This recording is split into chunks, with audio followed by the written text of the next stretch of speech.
Bonjour. L'organisme Human Rights Watch s'en prend à Ibrahim Traoré. Ibrahim Traoré, celui qui a délivré le Burkina Faso des mains des Occidentaux, celui qui a délivré le territoire burkinabé, puisqu'à son arrivée, plus de 50% du territoire était occupé par les terroristes, contre moins de 30% du territoire occupé par les terroristes aujourd'hui, en seulement 3-4 ans. Celui qu'on surnomme le bâtisseur du Burkina Faso. Pourtant, cette entité, qui est Human Rights Watch, veut faire croire aux gens que cette même personne, qui est Ibrahim Traoré, commettrait des crimes de guerre. C'est osé et choquant. Et ça amène à s'interroger sur les intentions de cette entité qu'est Human Rights Watch. C'est le travail qu'a fait Nathalie Yamba, une panafricaniste franco-suisse. Elle retrace la création de cette entité. Elle a retrouvé les acteurs qui investissent dans cette entité et qui, par conséquent, orientent les décisions de cette entité. On y apprend, par exemple, que le fondateur de cette entité, Human Rights Watch, dépassé par l'immoralité de l'entité, va quitter l'entité et s'en éloigner, révèle-t-il dans une interview. Nathalie Yamb a fait un travail énorme de recherche, ensuite de restitution avec des références, des sources vérifiées et vérifiables. C'est sûrement la vidéo qui informe sur le véritable fonctionnement de cette entité sur toutes les plateformes confondues. C'est pour cela que nous allons regarder qu'est-ce qu'on y apprend, qui est l'entité Human Rights Watch.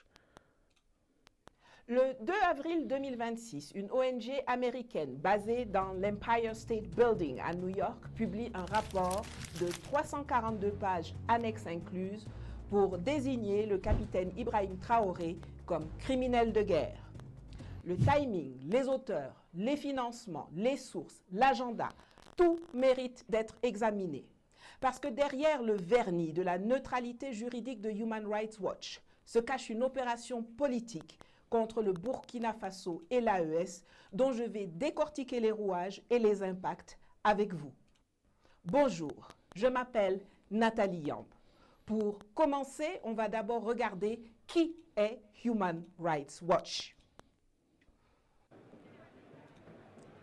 C'est la conférence d'Helsinki sur la coopération et la sécurité en Europe en août 1975 qui va fournir aux contestataires la base juridique internationale dont ils avaient besoin. Pour les soviétiques et leurs alliés, comme le soulignait Léonid Brejnev, l'important était de voir consacrer les frontières européennes. Mais pour les occidentaux, le problème des droits de l'homme, la fameuse corbeille numéro 3, était un élément tout aussi important des accords d'Helsinki. Mais il est important que vous admettiez l'attachement profond du peuple et du gouvernement américain aux droits de l'homme et aux libertés fondamentales, et par conséquent aux engagements que cette conférence a pris à l'égard d'une plus grande liberté de mouvement pour les hommes, les idées et les informations. Les accords d'Helsinki, largement diffusés à l'Est, contribueront à une radicalisation du mouvement de contestation. Nous sommes en pleine guerre froide et Washington cherche tous les leviers pour déstabiliser le bloc soviétique. C'est dans ce contexte qu'en 1978, une ONG est créée sous le nom de Helsinki Watch, dont la mission explicite est de soutenir et protéger les dissidents d'Europe de l'Est et de surveiller si l'URSS respecte les accords d'Helsinki de 1975. Dès sa naissance, elle a donc été conçue comme une arme de guerre idéologique dont l'instrument sont les droits humains. Financée au départ par un don de 400 000 $ de la Fondation Ford, qui entretient depuis sa création des liens organiques avec la CIA et le département d'État américain, elle bénéficie par la suite de dons privés d'autres fondations américaines ou européennes appartenant le plus souvent à des milliardaires philanthropes de l'establishment atlantiste, dont le plus connu est sans doute George Soros. Alors, le terme philanthrope, c'est un terme qu'il faut revoir. Quand on sait que c'est des gens comme justement George Soros ou des Bill Gates, des gens comme ça, en fait, des gens riches qui, au vu des actions qu'ils font, en fait, ça mène à s'interroger sur en fait, le terme même de philanthrope, ce qui veut dire finalement, puisque Bill Gates, lui, il est dans les fichiers Epstein, hein, et on voit les échanges avec Epstein et d'autres personnes dans les mails. On le voit demander aux gens, on voit le mail de Bill Gates qui dit comment est-ce qu'on peut monétiser la pandémie. Voilà, il dit ça, et il dit ça avant 2020, avant 2019, avant le Covid-19. Et comme par hasard, il y a le Covid-19. Alors, je dis pas qu'il y a un lien, mais ce que je dis, c'est que le terme philanthrope, toutes les personnes qui s'appellent philanthrope, quand on creuse, bizarrement, on trouve des choses discutables. Il lui octroie un don de 100 millions de dollars en 2010. Mais comment est-on passé de Helsinki Et entre nous, sauf l'hypocrisie ou le manque d'information de personne ne peut imaginer que quelqu'un puisse sortir 100 millions de dollars pour donner à quelqu'un sans contrepartie. Ça n'existe pas. Même en Afrique, tous les aides qu'ils donnent, il y a quelque chose en contrepartie. Donc, il faut arrêter de croire aux aides, aux dons. En fait, il faut comprendre ce qu'il y a derrière. Il ne faut pas s'imaginer que quelqu'un vient te donne de l'argent comme ça, sans contrepartie, ça n'existe nulle part. Ça n'existe pas. Sauf si c'est tes parents. Watch à Human Rights Watch. Eh bien, l'organisation a grandi comme une tumeur en suivant la carte des intérêts géopolitiques américains. En 1981, alors que les conflits orchestrés par Washington ensanglantent l'Amérique centrale, America's Watch est créé. C'est la période de Iran-Contra, durant laquelle les USA vendaient des armes à l'Iran, pourtant sous embargo total, et réutilisaient les profits pour financer les terroristes Contras, chargés de faire échouer la révolution et le gouvernement sandiniste au pouvoir au Nicaragua. Cette affaire a beaucoup de similitudes avec le mode opératoire utilisé pour faire échouer les révolutions et les gouvernements au Sahel. Si ça vous intéresse de mieux le comprendre, écrivez Nicaragua en commentaire et je vous ferai une vidéo à part. Alors, jusque-là, vous avez compris, hein, l'organisme a été créé pour...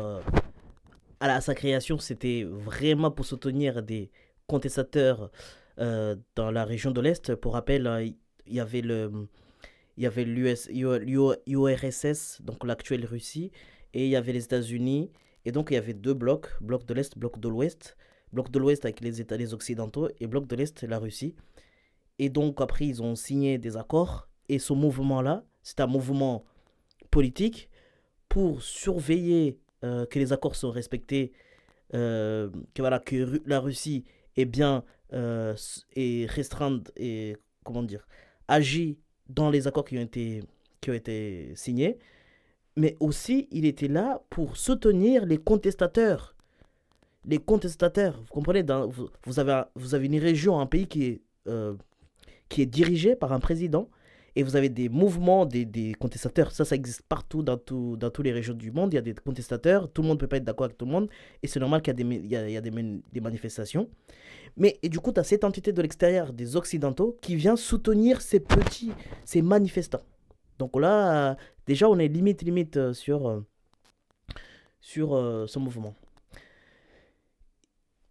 Et donc voilà, déjà, dès l'origine, il y a quelque chose... En fait, dès l'origine, le mouvement, il est pas désintéressé. Voilà, il a un objectif, et l'objectif est a priori pas humanitaire. Il est surtout politique. Sur cela. C'est bien évidemment aussi la période de l'interventionnisme américain au Salvador, où Washington soutient le très brutal gouvernement militaire, fournit des armes, de l'argent et même des conseils en torture aux escadrons de la mort pro-gouvernementaux, à la police, à l'armée, responsables de 90% des 72 000 morts salvadoriens tués pendant le conflit qui oppose ce gouvernement barbare aux guerrilleros du FMLN, le Frente Farabundo Martí de Liberación Nacional. Autant de théâtres où Washington a besoin de surveiller les narratifs sur les droits humains pour les orienter à son avantage et diluer sa responsabilité, d'où la création de America Watch. Asia Watch suit en 1985, Africa Watch en 1988. Chaque création coïncide avec une zone de tension où les intérêts américains sont engagés. Puis, toutes ces branches fusionnent en 1988 pour former Human Rights Watch, à laquelle viendra s'ajouter Middle East Watch en 1989, qui sera directement intégrée à la nouvelle structure. Human Rights Watch n'est pas une institution neutre. Ce n'est pas une ONG qui observe et témoigne. C'est un acteur politique qui défend une vision atlantiste du monde et qui fabrique les conditions diplomatiques et humanitaires de l'intervention internationale, ou plutôt occidentale. Cette organisation considère, à juste titre, les gouvernements révolutionnaires de l'AES comme une menace à cet ordre mondial unipolaire impérialiste. Ceci expliquant cela. Vous êtes toujours avec moi? On va maintenant se pencher sur les auteurs, les sources et les contributeurs du rapport. L'équipe de mercenaires à l'œuvre dans cette mission de déstabilisation contre le Burkina Faso. Commençons par le commencement, le porte-voix du rapport, celui qui est allé le présenter sur France 24, le Français Philippe Bolopion, directeur exécutif de Human Rights Watch depuis décembre 2025. Pendant 10 ans, de 2000 à 2010, il a été le correspondant, ça ne s'invente pas, de RFI, Le Monde et France 24 à l'ONU avant de switcher pour Human Rights Watch de 2010 à 2023 dans différentes positions managériales. Maintenant, soyez très attentifs car c'est la partie la plus importante. En 2023, Bolopion quitte momentanément Human Rights Watch pour la société française d'investissement Tobam, dans laquelle il crée et dirige pendant 2 ans le Liberty Fund, un fonds qui gagne de l'argent en pariant financièrement contre les pays considérés comme autoritaires. Nous, on pense que la nouveauté pour Tobam, c'est vraiment d'avoir découvert un facteur de risque qu'on appelle le facteur de risque autoritaire, qui se cache dans les portefeuilles, qui n'est pas observé, qui n'est pas étudié, qui pourtant a un impact profond sur la performance des entreprises. Plus un pays est qualifié de dictature, plus le fonds rapporte. Human Rights Watch, que Bolopion dirige désormais en tant que grand patron, est précisément l'organisation qui produit les rapports qui collent cette étiquette au gouvernement.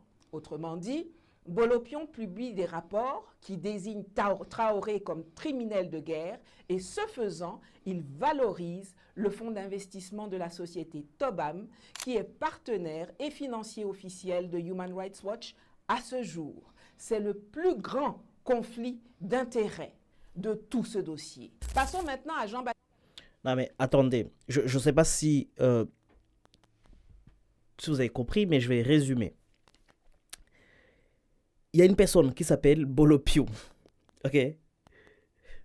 Cette personne rentre dans l'organisme Human Rights Watch. Ok? Cette personne comprend comment fonctionne Human Rights Watch. Ok? Cette même personne, ok? Et pour rappel, Human Rights Watch, a priori, vu le nom, il est censé surveiller ce qui se passe dans le monde, faire des rapports, et c'est ces mêmes rapports qui peuvent être utilisés par certains États ou gouvernements ou entités comme l'ONU pour aller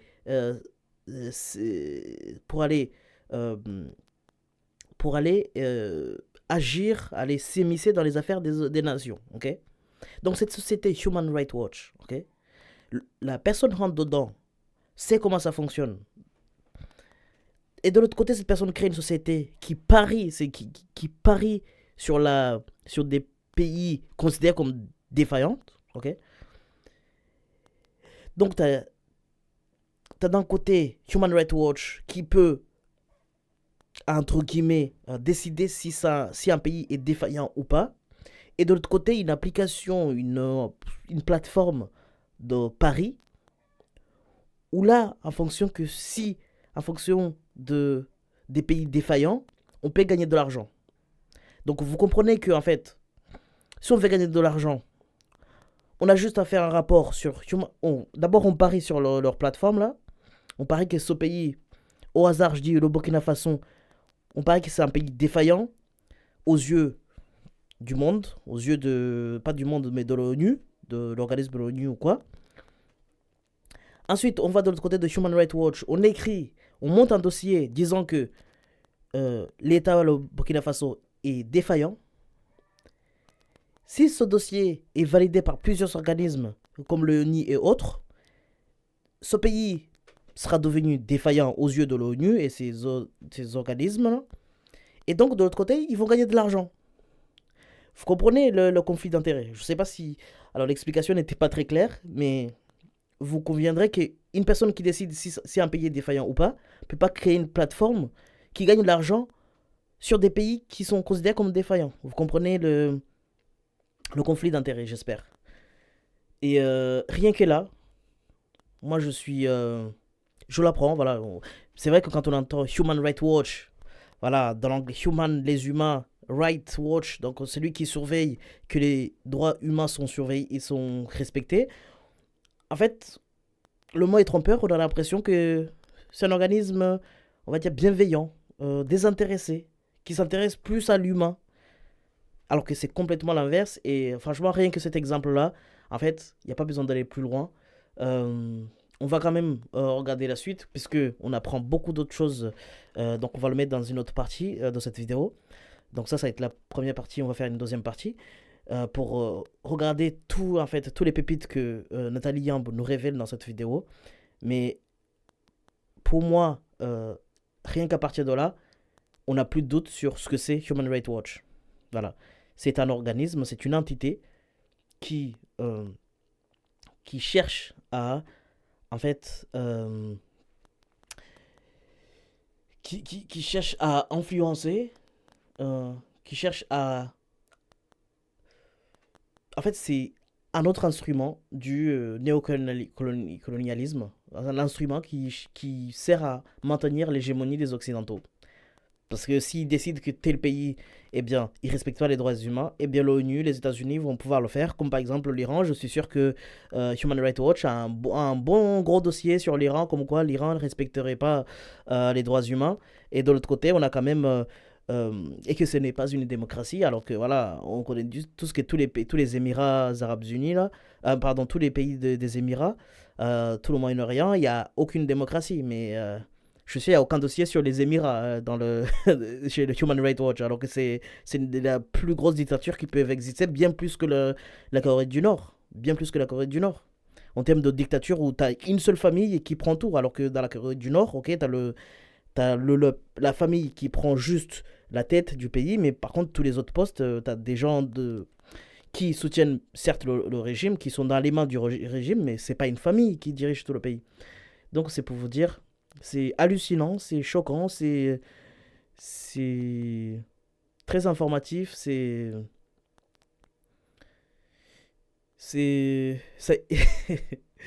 ça ouvre les yeux en tout cas, c'est waouh. On se dit mais comment est-ce possible?